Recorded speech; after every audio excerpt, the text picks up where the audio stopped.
বিপুল পরিমাণে রেশনের চাল ও আটা উদ্ধার, গ্রেফতার করা হলো দুজনকে। Cancer isn't the end. With the right care, it can be the start of a new beginning. Hope and Heal Cancer Hospital, where hope is real and healing truly begins. New life fertility centre আধুনিক চিকিৎসা ও বিশেষজ্ঞদের সহায়তায় আপনার স্বপ্ন পূরণ করতে প্রস্তুত। নতুন জীবনের স্বপ্ন সত্যি করতে আজই যোগাযোগ করুন। নতুন জীবনের সূচনা এখানেই।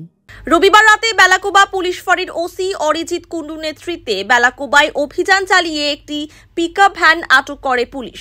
গাড়িটির ভিতরে তল্লাশি চালিয়ে বস্তাবন্দি অবস্থায় উদ্ধার হয় বিপুল পরিমাণ রেশনের চাল ও আটা, যার পরিমাণ প্রায় 20 কুইন্টাল বলে জানা গিয়েছে।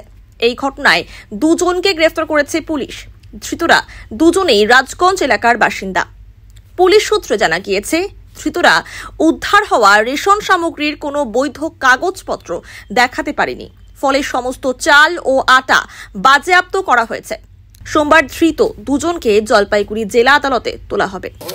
না যাইতেছি আমি বাড়ি, আমরা তো যাইতেছি, ওখানে ধরে নিছে, চাল নিয়ে যাইতেছি। তিনজন ছিল তো, দুইজন, একজন তো বাড়ি চলে গেছে। ওই 1 মাস থেকে কাজ করতেছে, যেখানে সেখানে পাঠায়, সব পাইকারে পাঠায়। তো এখান থেকে বাড়ি যাব, বাড়ি থেকে বিক্রি করবো, অন্যজনে নিয়ে যাবো।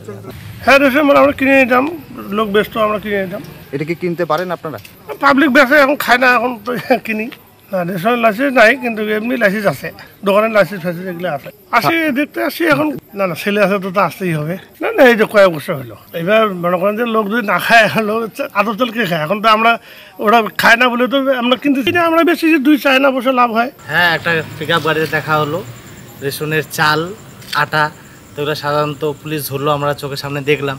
তো ওনারা শুনছি যে পাচার করে ওনারা, সঠিক এখনো জানি না। তো থানার ভিতরে গাড়ি নিয়ে গেল অবশ্যই, মানে আমরা শুনছি এটা পাচার করে অনেক লোকই। তো আজকে আমরা চোখের সামনে দেখা হলো, এটা এক পিকআপের মধ্যে তারা পাচার করার জন্য নিয়ে। এটা আমাদের বেলাকোবা ফাঁড়ি পুলিশ হয়েছে এটা।